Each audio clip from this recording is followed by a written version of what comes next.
Para mitra anu sami-sami ngabandungan dongeng mangjaya ngaturkeun rebu nuhun laksa ketika bingahan kasugri kaum dangu nu sami-sami ngabandungan dongeng. Ieu dongeng judulna nyaeta Cipanon Indung karangan Kileksa. Atuh para mitra kasugri kaum dangu sadaya, atuh mugi-mugi tiasa nyugemakeun ieu carios nyambung Cipanon Indung. Ayeuna nincak bagian ke-48 para wargi. Lamun cek urang Sunda para mitra nu disebat atuh indung peuting jam 11 namun nu disebut jam 12 atanapi jam 00 jam 12 namina tengah peuting keur memejeuna jemplang-jempling. Kitu nya para mitra tengah peuting keur memejeuna jemplang-jempling. Aduh, mangga tengah peuting lah, teged-tegedangan jemplang-jempling. Eta mah direhaehan ku Mang Jaya tengah peuting keur mejeuna jemplang-jempling. Tapi nu disebat jam 12 atanapi jam 00 jam 12 eta teh keur waktuna tengah peuting. Kitu nya para mitra, mangga dongeng urang teraskeun judulna Cipanon Indung karangan Kileksa ayeuna nincak bagian ka-48 Wilujeng ngadangukeun.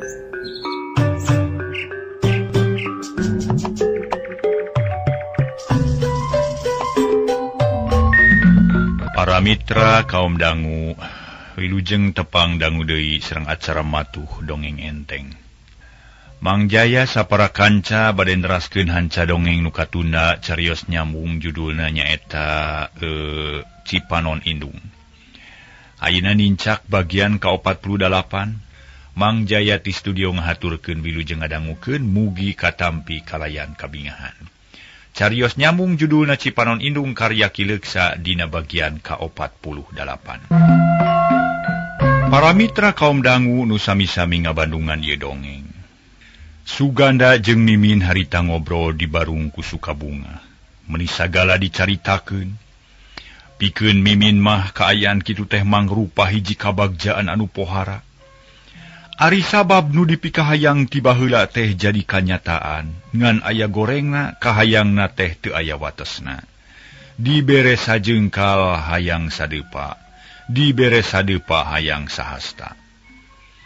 Kocapkeun isukna memeh ka kantor Suganda ngajajabkeun heula Mimin ka tempat kursus mengemudi. Sanggeus tepi kanu dijugjug langsung nepungan kawawuhan Suganda sarta dititipkeun ka eta jalma. Puguh we nu dititipan teh atoheun ari sabab geus apal kana sifat Suganda nu memang bageur jeung teu lebar ku rezeki komo kanu boga jasa mah. Gancangna carita para wargi, Mimin geus ngamimitian diajar nyetiran mobil. Dilatih harita keneh teu ngadaguan isuk pageto tetela Mimin nyaan hayangna sabab dina latihanana soson naker. Teu nolih kana kacape atuh kakara latihan sababaraha jam oge geus aya tapakna. Sarta Mimin ngarasa yakin yen baris bisa dina waktu anu sasingket-singketna. Henteu kungsi sabulan, Mimin geus sanggup mawa sedan sorangan asup ka jalan raya anu rame. Hal ieu teh didorong ku kawani jeung kahayang. Nu akhirna diajarna teh lancar jeung tereh bisa, puguh we meuni asa pang bisana Mimin teh. Diukna ajeg sirah dangah aksina keur jigana teh. Laksana ayeuna mah aing teh bisa nyupiran sedan, boga mobil cicing di imah gedong, salaki ganang jeung beunghar. Mun aing tetep tumetep satia ka Sidarta, wah jadi naon boa nyatu gehese. Cik ngomong sorangan Mimin teh sifat sombong mimiti tembong. Asa aing uyah kidul hirup teh asa pangpunjulna. Sedan mengkol kakatuhu tuluy nyemprung maju ngaler. Mimin beuki aksi ngajalankeun sedan geus teu asa-asa. Akhirna tepi deui ka imahna. Reg sedan eureun cerut Mimin turun. Langsung muruk ka tepas kasampak teh Suganda keur ngadayagdag bari maca koran. Dina leungeun katuhu nyerebung haseup rokok keretek. Tah geuning Mimin datang tes di mana ieu teh meni ngampleng kitu? Suganda nanya. Koran ditunda luhureun meja ari Mimin gek diuk. Wangsul ngalancarkeun nyetir, Kak. Alah, teu tebih ukur nguriling daerah kok sami, Kang, hoyong nyobian di jalan raya. Duh, meni resep teh, Kang. Ayeuna mah abdi teh tos lancar, tos teu paur atawa nepi asa-asa, Kang. Jawab Mimin ngarasa reueus ku pangabisana. Paroman marah mai bari jeung semu ogoan, tapi sugana teu malire hatena rada keheul. Sabab Mimin geus kumawani mawa mobil bari jeung teu bebeja heula. Mangkaning can boga SIM da can anggeus. Min, akang reueus gaduh bojo nu singer sagala bisa. Kesit sarta sonagar loba kawani, komo ayeuna da geus bisa nyupiran sedan. Ih, kan tenan atuh Kang, apan abdi teh awan-awan ge nyonya direktur, biraku kada cimpel sagala teu becus. Isin atuh Kang matak apes kana salira akang. Anu mawi abdi mah hoyong sagala tiasa Kang, kanggo ngarojong kana kalancaran usaha akang, tak kitu maksad teh. Mimin asa dipuji. Kaharti ku akang ge tapi kumaha Kang? Nah kirang sugema ninggal abdi tiasa nyupiran. Nah teu ridho sedan akang dianggo ku abdi. Mimin rada baeudi, lain kitu, lain teu sugema. Lain teu ridho. Tapi akang hariwang bisi Mimin mangih kasulitan di jalan dina urusan nyetir mobil.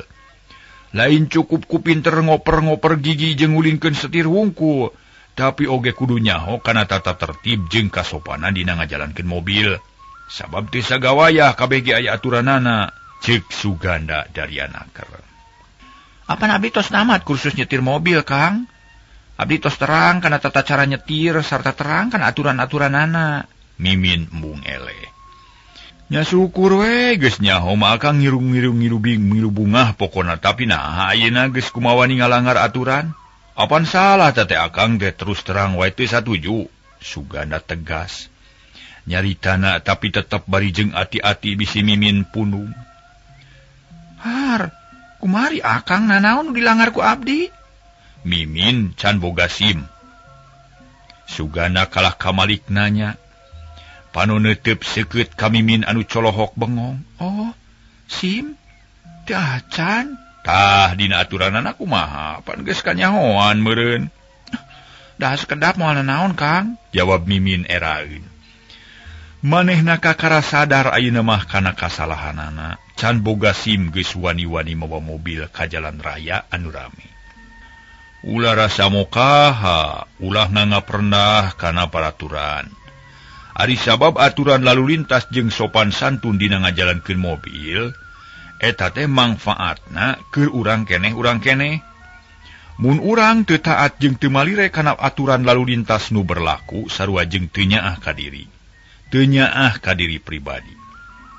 Tah kulantaran kitu dina ieu kasempetan, akang umaja ka Mimin, yuk urang ngaronjatkeun kasadaran pikeun taat kana sakabeh aturan.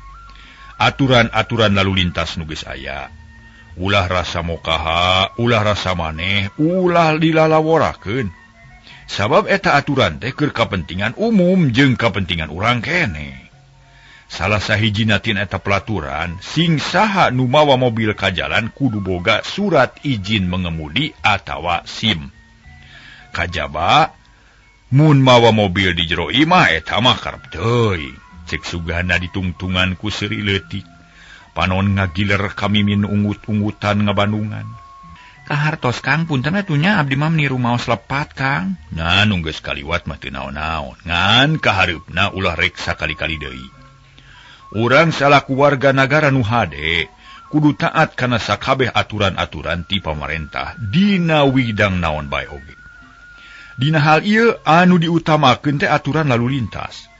Ari sabab Mimin geus mimiti ancrub kana lalu lintas. Boga kahayang pikeun mawa mobil sorangan, kahade sing hati-hati, sing apik jeung waspada, ulah gagabah pokona mah. Sugana beuki tandas nyaritana. Mimin teu nemalan manehna ukur narik napas panjang. Tuluy ngadayagdag kana korsi, panon melong ka pakarangan neuteub sedan nu masih keneh ngajugrug di luar. Geus Min geura reureuh. Sok geura mani capek meureun Mimin teh nya. Nuhun Kang, capek geuning nyetiran teh Kang. Ayeuna mah karaosna teh nya upami abdi tos tiasa lancar mah rupina sering kaluar ti bumi, mantuan usaha ka akang. Tangtos di bumi teu aya nu ngurus Kang, teu aya nu mangamasakeun. Kumaha pamimilari babu Kang, da geuning ayeuna teh karaos repotna ku abdi teh. Suganda ngahuleng. Manehna seunggah ngabandungan omongan Mimin teh sabab geus katara kemang-kemang pikiraneun.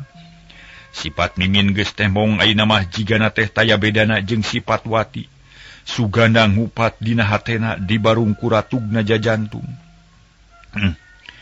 Mun kaya kieu mah taya bedana jeung si Wati atuh. Malah mah leuwih wani jigana teh geuning bet kieu sifatna ye. Beu. Cilaka riweuh dewe ye sabab yakin Mimin teh karesepna teh kukuluyuran di luar ye. Teu betah cicing di imah. Kalaka hayang ngingu babu. Nu sahulueun dipikir-pikir mah. Tuluy narik napas panjang bangun eungap. Kadangu cariosan abdi Kang henteu. Mimin ngagebah nya ka kuping ku akang ge sarta ka harti pisan. Lajengna kumaha? Mimin nyedak-nyedak hayang meunang jawaban.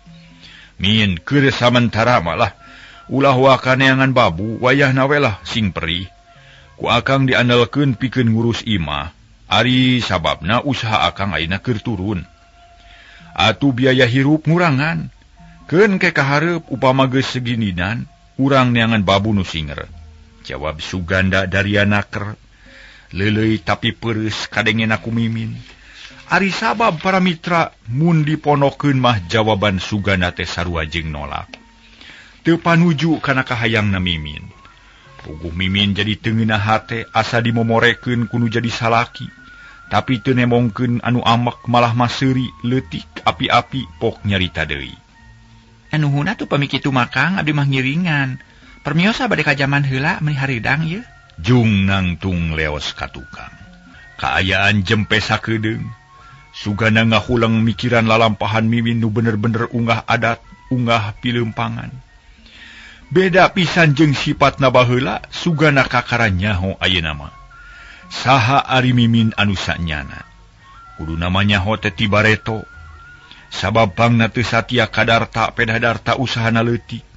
Teu bisa nyumponan kahayang Mimin.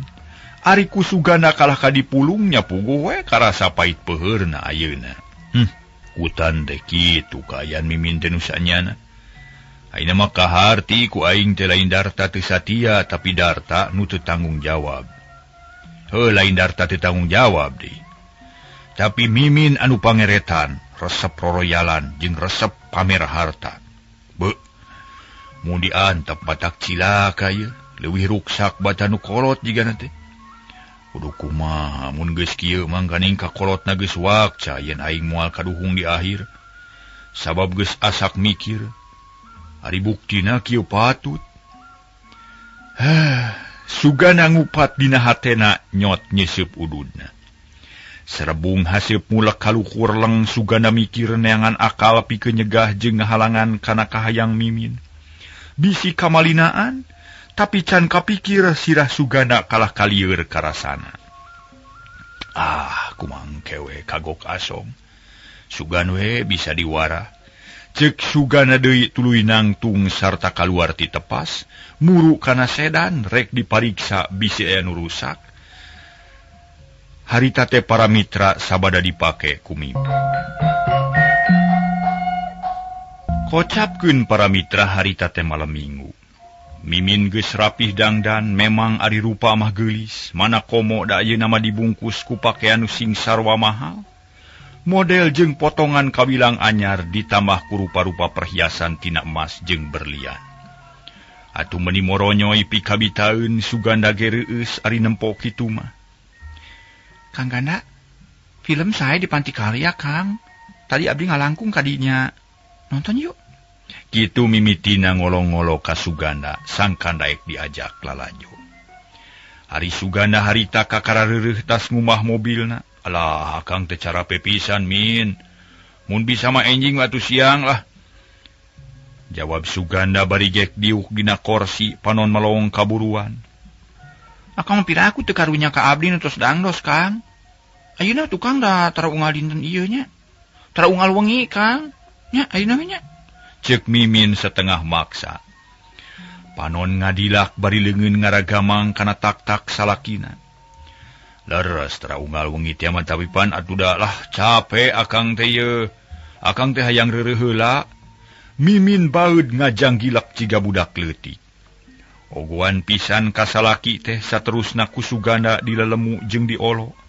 Sangkan ulah ngajak ayeuna, tapi Mimin kalah kaca merut nu akhirna ngambek. Ari nempok kitu mah Suganda eleh deet, kapaksa nurut kana pangajak Mimin pikeun nyegah papaseaan. Harita keneh Suganda dangdan hatena rada jengkel, tapi teu wasa rek mungpang kana pamenta Mimin mah. Da puguh keur meujeuhna geugeut jeung meumeut. Nyaah jeung asih ka Mimin memang ari kana adat pangadatan mah teu panuju, tapi lebar temen mun kudu papisah jeung Mimin. Nu matak sagala pamentana dianteur bae satungtung kaduga. Satuluyna Mimin jeung Suganda ini trek lalajo film. Suganda teu nemongkeun pasemon anu haseum, najan hatena jengkel oge. Marah mawe kawas nu nyaan keur manggih ka bunga. Atuh Mimin teh beuki ogo bae boga rasa yen dirina dipikanya pisan ku Suganda.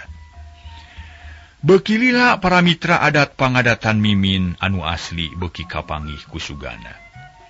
Beuki dieu beuki karasa beratna hirup rumah tangga jeung Mimin. Tapi Suganda teu aya daya manehna jiga nu katenung nurut kana kahayang Mimin. Sakabeh pamentana teh teu weleh dicumponan sok sanajan ari hate mah teu mikeun. Dina hiji mangsa, Suganda diolo ku Mimin nu geus sababaraha kali ngajak balik ka lemurna. Hayang ngalongok anu jadi kolot, Suganda teh tadina mah nolak bae lantaran riweuh ku pagawean. Keur ngahangkeutkeun usaha sababoga borongan nu kawilang gede pihasileunana. Tapi lila-lila mah kapaksa nurut lantaran Mimin bisa pisan meuli-meuli hatena. Nya hayu atuh ari keukeuh mah. Da akang ge ari hate mah geus kumejot hayang nepungan jeung bapa, sarta hayang nepungan baraya-baraya nu aya di desa. Tapi Min wayahna ulah hayang lilanya, mun bisa malah urang pulang poe we sabab akang loba pagawean ieu nu kudu disanghareupan ayeuna-ayeuna. Atuh sajabati kitu moal waka bisa ngirimna naon pokona mah. Ceuk Suganda dina akhirna nya tujuan kana kahayang Mimin. Mangga kitu ge Kang, abdi mah satuju pisan, da leres atuh. Ulah lami-lami di lembur sok pusing kadatangan ku dulur-dulur nu marenta rokok lah. Menta baju, menta duit jeung sajabana. Ira Kang angkatna Kang. Mimin marah mai bunga. Enjing we lah mengpeung dinten Minggu. Mun satuju pisannya Kang nya abdi lah. Ya atuh ayeuna mah urang tuang heula. Abdi ge masak bistik sareng aya lalap di sakedik. Mimin nangtung ngajak dahar ka Suganda. Geus kitu mah berak dalahar bangun nikmat naker, Suganda ge ponyo da memang geus lapar.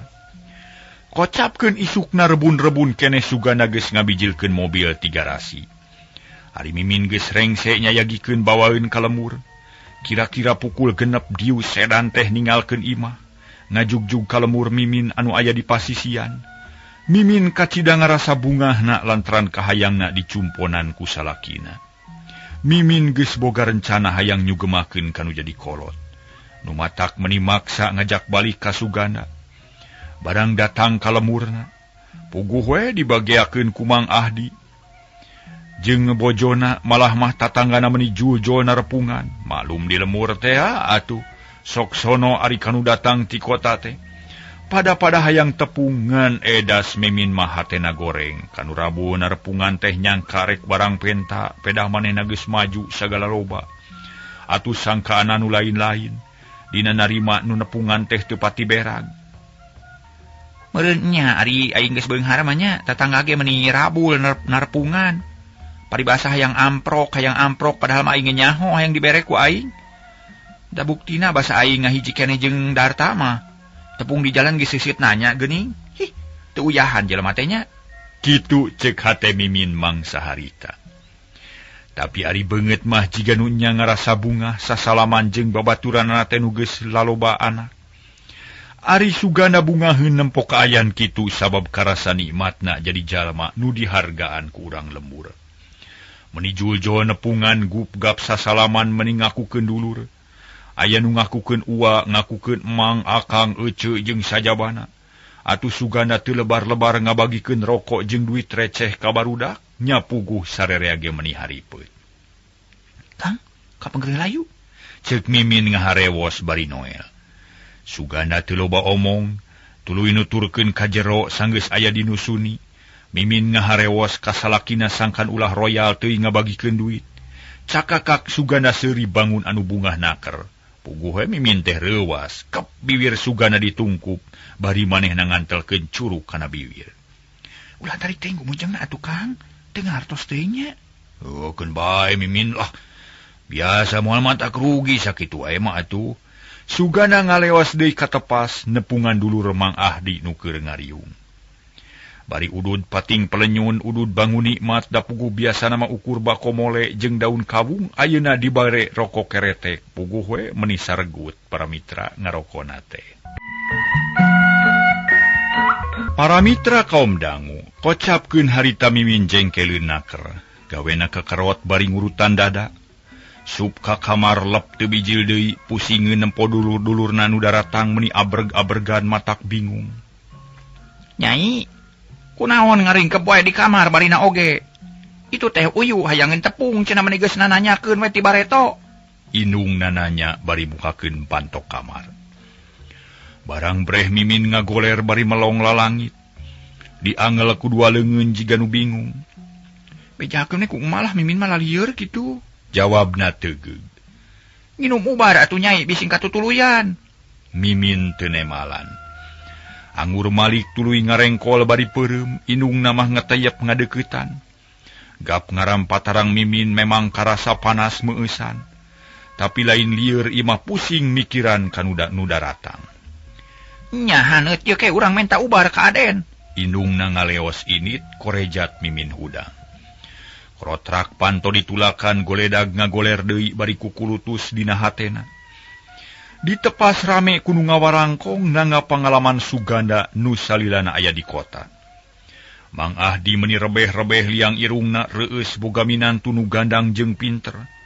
Padang hargaan ku batur salemur keur kitu torojol bi Ahdi. Ngaharewos kasalakina ngabejakeun yen Mimin rarieut. Mang Ahdi reuwaseun gancang harewos ka Suganda, ayeuna Suganda nu reuwas kuat amitan heula kanu ngariung bebeja rek ka tukang sakeuding. Saditinggalkeunana ku Suganda nu keur ngawangkong ngadak-ngadak cempe. Ku Mang Ahdi diterangkeun yen anakna keur rieut disangkana mah mabok di jalan. Atuh teu kudu hese nitah balik semah teh nungtutan ting laleos. Amitan ka Mang Ahdi kalayan janji yen engke mun geus salse rek ngahaja nepungan deui Suganda. Ayeuna bisi capieun keneh cenah tungtung nama semah teh kabeh baralik di imah rada jempling deui. Ngaya-aya wae gogoda teh sakieu keur suka bunga teh. Hayo kalah kalieur. Mabok meureun si Nyai teh euy. Mang Ahdi nyarita sup ka tengah imah. Kasampak bi Ahdi keur diuk bari ngahuleng. Panon melong kana pantok kamar. Ngadedengekeun Suganda nu keur pating gerendeng jeung Mimin, tapi teu puguh kadengena da teu jentre. Kumaha barudak teh manehna? Teu parna? Mang Ahdi nanya. Keur dilanongan cenah ku Aden Sugan we atuh teu katutuluyan. Oh, aya-aya wae moal naon-naon kitu.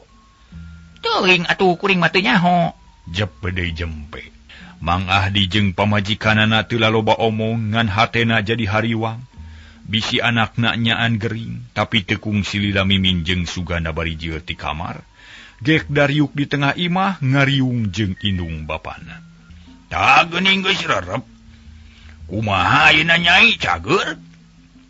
Mang Ahdi meuni teu sabar hatena hariwang bisi anakna katutuluyan. Aya sakinten ayeuna mah Pak teu berat teuing jiga tadi. Kamarana tamu teh meuni jempling, Pak. Mimin api-api teu nyaho. Manehna noong katepas anu dipisahkeun ku bilik carang.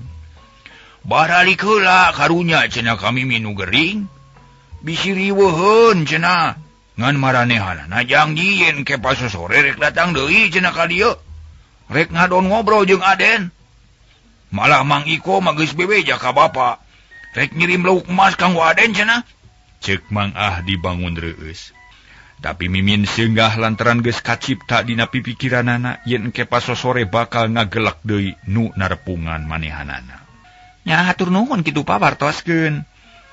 Tapi hanya kalab diteu moal tiasa salami di dieu Pak. Da kanggana nuju repot pisan ieu teh. Anjeunna kagungan proyek ageung nu tangtos hasilna ge ageung. Doakeun ku bapa sareng ku emaknya supados usaha abdi lancar bari mawa hasil.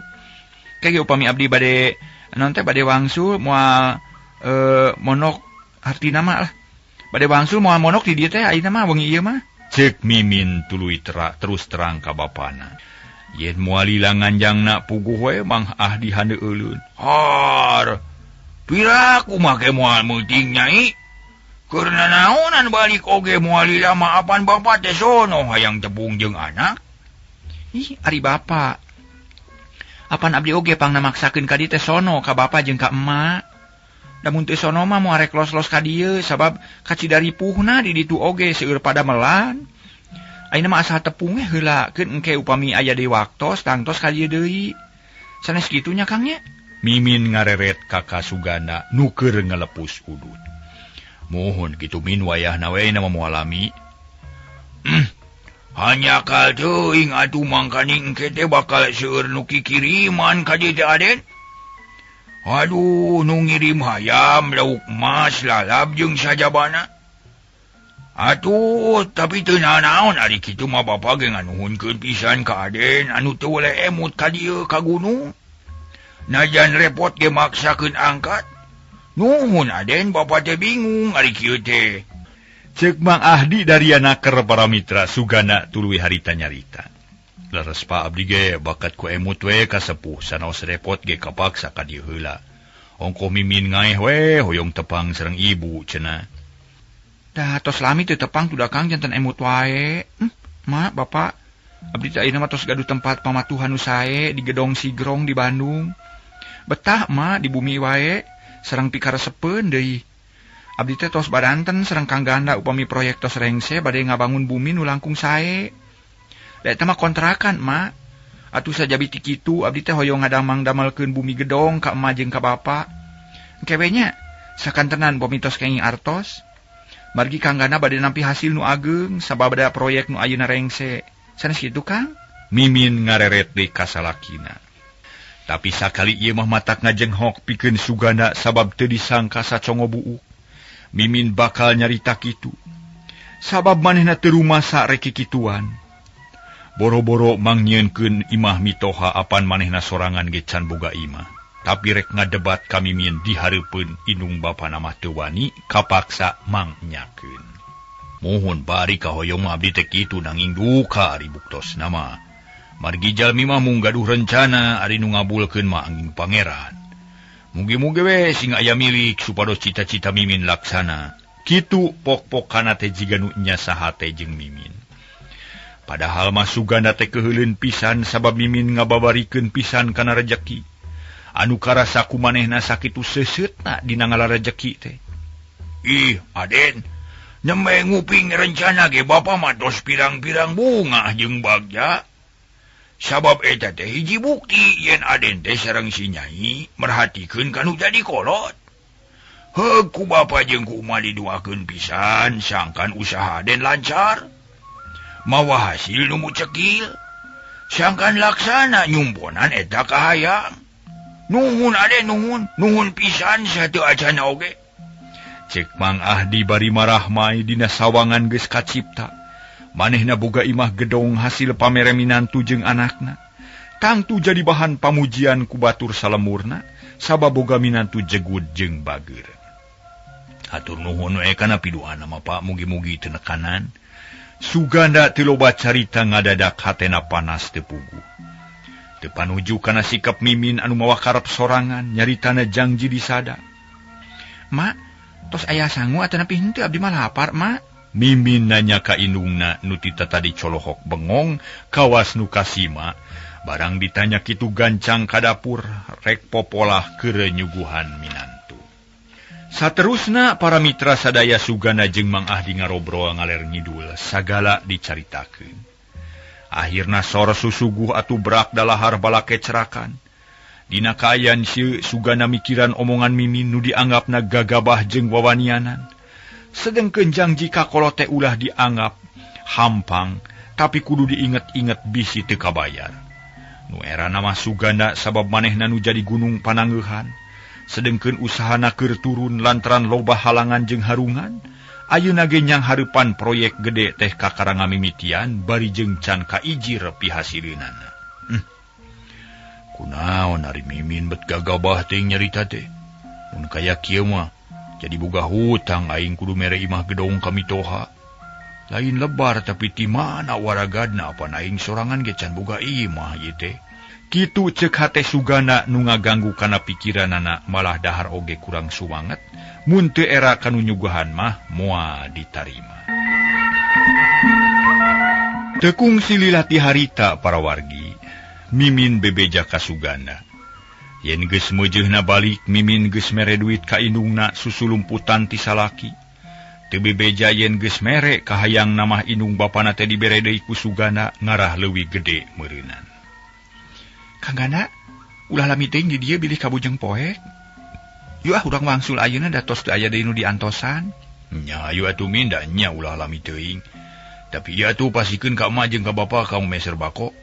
Sugana mikeun duit sababaraha lamar ka Mimin keur indungna. Mimin rikat nampanan song dibikeun ka bapana bari nyarita. Bapa ieu artos ti Kang Gana kanggo bapa sareng emanya. Ih, nah atuh make masihan artos sagala rupa Den. Sawios atuh. Ceuk Mang Ahdi kituna teh bari nampanan duit. Da teh nama atoh malah mah mun ditambah deui ge moal ditolak da puguh butuh. Ah, teu ageng pa mung ukur atur lumayan we. Permios abdi bade wangsul heula ka Bandung bilih sonteneun di jalan. Sugana ngajak sasalaman ka Mang Ahdi tuluy ka Bi Ahdi. Sanggeus sagala rupana tarapti bral Sugana jeung Mimin miang. Dijajabkeun ku paneuteub kolotna nu narangtung deukeut golodog.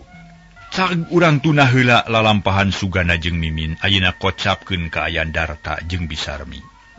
Nu harita lila hirup saimah ka ayan Bisarmi ceuk saliwat mah jiga nu senang. Sabab aya kamajuan awak lingsi jeung bersih pakaian teu tatamalan. Sarta dahar henteu susah sabab Darta dumadakan jadi lancar usahana. Unggal poe teu woleh meunang hasil nu mucekil, da samemeh aya Bisarmi mah estu seuseut matak jengkel. Dina hiji mangsa Bisarmi ngalamun sorangan, inget ka alam ka tukang. Inget ka anak jeung salaki nu can kanyahoan nasibna. Bisarmi can sugemah hirupna lantaran can diparengkeun tepung jeung anak atawa salaki. Batin Bisarmi teu tentrem lantaran hatena ngolemar bae.